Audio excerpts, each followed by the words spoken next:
प्रत्यक्ष यज्ञ पुरुषो अर्घोयं प्रतिगतां अर्घायेजोर परमेश्वरो भक्तान् समर्पयामि माल्यादीनि सुगन्धीनि मालत्यादीनि वै प्रभो मया अर्पितानि पूजार्थं पुष्पाणि प्रतिक्रियतां कालोद्भव पुष्पं समर्पयामि पुष्पमालां यथाशक्ति पुष्पमालां समर्पयामि ॐ यत्पुरुषं व्यदतो पशिराभ्यकल्पयन्तः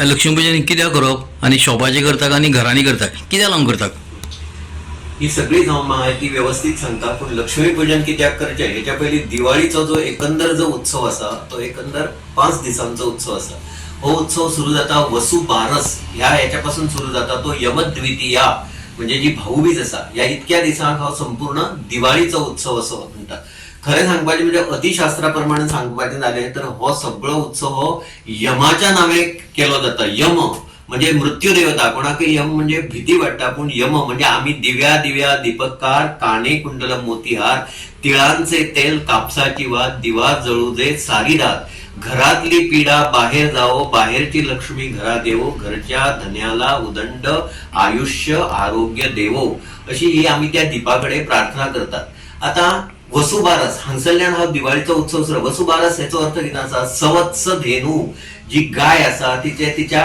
वासरासह सवत्स म्हणजे शक्यतो पाडो सवत्स धेनूची तिची पूजा करप कित्याक गाय हो जो आमच्या हिंदू धर्मात सांगितलो अत्यंत पवित्र असो प्राणी आसा पवित्र अशी गाय ही आसा आणि त्या गायीक हिंदू धर्मात अत्यंत महत्व आसा त्यामुळे त्या सवत्स धेनूचे पूजन करप हो एक वसुबारस असो आसा. त्याचं पाठची गोष्ट खूप असा, पण वेळे अभावी थोडक्यात सांगता.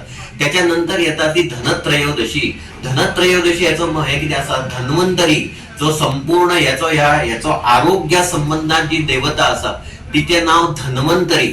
तो धन्वंतरीची पूजा करप आणि धन्वंतरीकडे आरोग्याची प्रार्थना करप म्हणजे हो धन्वंतरीचो उत्सव असा. त्याच्यानंतर येता ती नरक चतुर्दशी.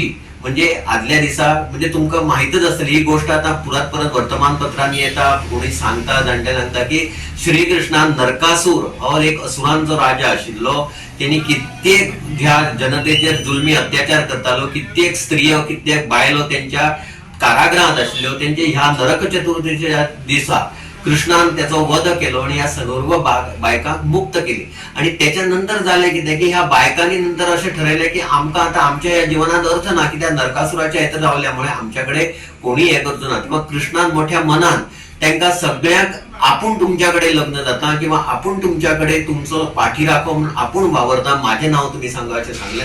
त्यामुळे हो एक उत्सव नरक चतुर्दशी. त्याच्यानंतर दुसऱ्या दिवसा म्हणजे रात्री म्हणजे पहाटे पहाटे नरकासुराचा वध असा. आणि दुसऱ्या दिवशी अपूपक म्हणजे पोह्यांचे विविध प्रकार करून खाओ. आता हे कशा असता की शेतात शेत पिकलेले असतात, त्याच्यानंतर भात मळणी जाता गिरणीर भरून किंवा पूर्वी मुसळांनी घरात लाटीचेर. आमच्या गोमांतकात हो प्रकार खूप आशिल्लो. पयलीं घराघरांत लाटी आसतल्यो भात भाजपाचे आणि त्याचे पोहे करपाचे आणि ते पोहे भगवंताक अर्पण करून पृथुक हे बहुतेक सगळ्यांकच आवडतात. त्याचे विविध प्रकार असतात. गुळाचे पोहे असतात, दह्याचे पोहे असतात, फोडणीचे पोहे असतात. किंवा पोह्यांचे विविध प्रकार करून देवाक अर्पण करप आणि आपण खाऊ. ह्याच बरोबर आणि एक उत्सव म्हणजे हे जाता की हरिजागर. म्हणजे चातुर्मासात आषाढी एकादशी पासून देवजय शयन म्हणजे देवजय शयन ही एकादशी म्हणतात. आणि आता जी येणारी जी कार्तिकी एकादशी असा ती प्रबोधोत्सव. त्यामुळे दर काही विष्णूची जी मंदिरं असतात थंय सकाळी पहाटे काकड आरती करून उत्तिष्ट करून हे देवा तुम्ही जागे जायात. चातुर्मासात सगळ्या देवाक जागे करपाची पद्धत. त्यांना ते पोहे आणि खोबऱ्याचे तुकडे ह्या नैवेद्य दाखोवपाचो असा ह्या एक म्हणजे अपुपाचो हो एक महत्व असा. हो त्या ह्याच्या दिसा करतात, दिवाळीच्या दिसा सकाळी करता आणि नंतर सगळ्यांनी पोहे वगैरे खावपाचे असतात.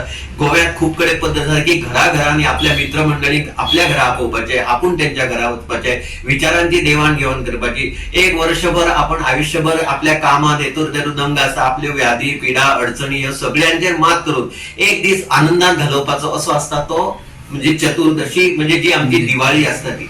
त्याच्यानंतर महत्वाचा जो विषय येता ती म्हणजे लक्ष्मी पूजन. कुबेर आणि इंद्र, कुबेर ही लक्ष्मीची देवता असा आणि लक्ष्मी अलक्ष्मी निरस्तरण म्हणजे अलक्ष्मी जी असा तिचे नाश जावचो आणि लक्ष्मी जी होती. आता एक प्रश्न असा आशिल्लो की दुकानाचेर लक्ष्मी पूजन आणि घरात लक्ष्मी पूजन असो काय फरक ना. दुकानाचे व्यापारी जे असतात त्यांना जास्तीत जास्त म्हणजे लक्ष्मी जर प्रसन्न झाली तर त्यांचा धंदो भरभराटी घेता आणि येता आणि लक्ष्मी पावता.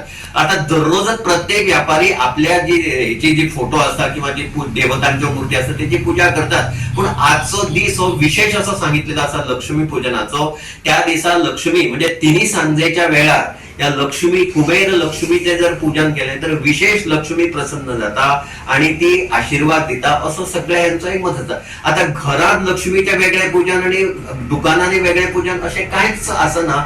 लक्ष्मी पूजन हे लक्ष्मी पूजन असा तिका प्रसन्न करून तिची तिन्ही सांजेच्या वेळा म्हणजे प्रदोष समयाचेर ही लक्ष्मीची पूजा कुबेर लक्ष्मीची पूजा सांगितलेली असा की जेणेकरून लक्ष्मी प्रसन्न जाता आणि आशीर्वाद जो त्यांचा धंदो असा त्यांनी अवश्य म्हणजे हे लक्ष्मीचे पूजन करचे. त्याच्यानंतर लक्ष्मी पूजन जाल्यानंतर दुसरे दिवसा येतात ती बली प्रतिपदा. तुमका सगळ्यात खबर असत की बलिराजा हो अत्यंत न्यायप्रिय असो जाऊन गेलो. या बलिराजाचे महत्व किती असा पहिली म्हण अशी असा की इडा पिडा तळो आणि बलीचे राज्य येऊ. म्हणजे बली हो अत्यंत न्यायप्रिय आणि आशिल्लो पण तो शेवटी बलीचेर एक हे आशिल्लो की तर तो असुरांचो तो राजा आशिल्लो. अत्यंत कर्तव्यदक्ष आणि विष्णूचो निस्सीम भक्त हो बलिराजा आशिल्लो. आता असुरांचो जर प्रबळ जर झाले तर या पृथ्वीचेर हाहाकार मारतलो. ह्या खातीर सगळे देव विष्णूक शरण वता. विष्णूक शरण वता आणि सांगता कितेंय करून बलीचो हो निपात हो जावपाकच जाय.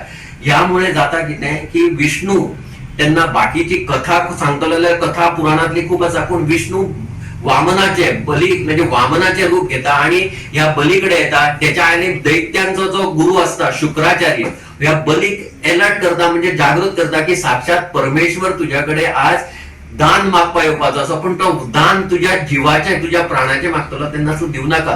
पूण बलिराजा जो आसा तो बलिराजा म्हणटा माझ्याकडे जर कोण कितें मागपा आयलो आनी तेका हांवें दिलें ना तर हे माझ्या नांवाक करून धरतय, आपूण जो कोण येता तेका हांव दितलो.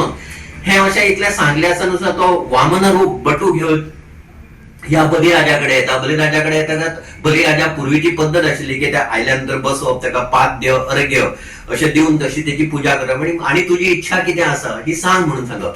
तर मागीर तो बलिराजा म्हणटा की पळय तूं एकदां सांगला म्हाका, तूं तुजी इच्छा कितें आसा ती सांग, हांव यक्कशीत बटू, म्हाका फक्त 3 पावलां जमीन जाय म्हणटा. 3 पावलां जमीन इतलेंच आसा न्ही, हे सगळें राज्य तूं मागलें तरी दिता. 3 पावलां जमीन तर तुका दिली.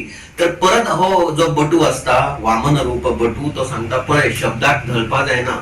तर तो म्हणटा ठीक आसा, हांवें एकदा शब्द दिलो न्ही, बलिराजान शब्द दिलो की दिलो, त्यामुळे तो शब्द दिता. पयल्या हेतून सगळी पहिल्या पावलांत सगळी पृथ्वी व्यापता, तो दुसऱ्या हेच्या हेतून मागीर सगळो स्वर्ग व्यापता, आणि तिसऱ्या हेतून ह्या बली म्हणटा आता जागो खंय, म्हणजे बटू असता जागो खंय असता, आता जागो ना. तर तो म्हणटा हे मस्तक जे आसा ते माझे आसा. ह्या मस्तक त्याच्या पायाकडे कशें करता आणि म्हणटा हेचेर तूं पाय दिता. त्यामुळे विष्णू त्या हेचेर बलिराजाच्या मस्तकाचेर पाय दिता आणि ताका पाताळात घालतात.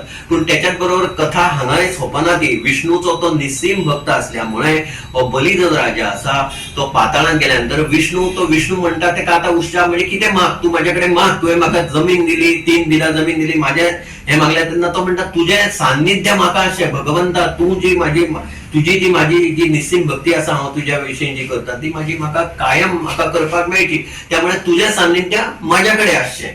त्यामुळे हांव विष्णू थंय रावता तेच्याकडे. त्याच्यानंतर ती फुडली जी गोष्ट आता ती तुमकां आता वेळे अवेळी जरा उशीर जातलो, तर ती कथा हांव केन्नाय मागीर तुमकां सांगता. त्याच्यानंतर ही आसा बली प्रतिपदा. 3.5 शुभ मुहूर्तांपैकी एक शुभ मुहूर्त हो बलिप्रदा सांगलेलो आसा. 3.5 शुभ मुहूर्त खंयचे आसा, एक वर्ष प्रतिपदा, दुसरो अक्षय्य तृतीया, तिसरो दसरा आणि ही बली प्रतिपदा हा अर्ध दीस म्हणून 3.5 मुहूर्त.